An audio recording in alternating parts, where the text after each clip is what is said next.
Welcome back, everybody. Today, I'm going to teach you how to add a 404 page in Weebly. This is a crucial page for your website because it helps visitors who land on broken or non-existent links find their way back to your content instead of just leaving your site frustrated. First, head over to Weebly.com and log in to your Weebly account. Once you're logged in, you'll land on your homepage. Look at the left menu where you'll see the website option and click it. Under that, you'll find Edit Site, so go ahead and click that as well. Now you'll need to choose which website you want to edit from your list. Once you've selected it, look at the right side of the screen and click the Edit button. This will take you directly into the editor page of your website. On the top menu, find and click on Pages. This will show you all the pages that currently exist on your website. To create your 404 page, simply click the plus icon to add a new page. From the options that appear, click Standard Page. This is where you'll build your custom error page. Now, name this page 404.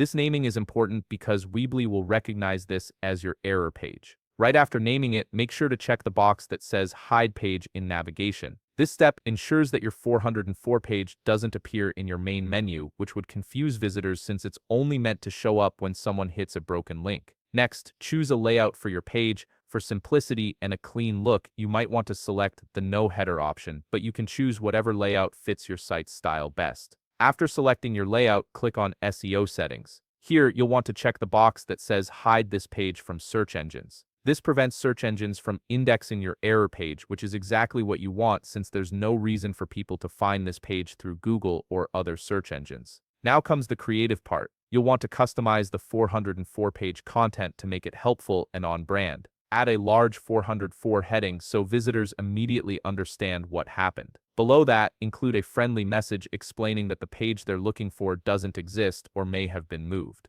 It's also a good idea to add links to your most popular pages or a prominent link back to your homepage. This gives visitors an easy way to continue browsing your site instead of leaving. And that's it. You've successfully created a custom 404 page in Weebly that will help guide lost visitors back to your content. If you found this video helpful, please leave a like, subscribe, and see you in the next video.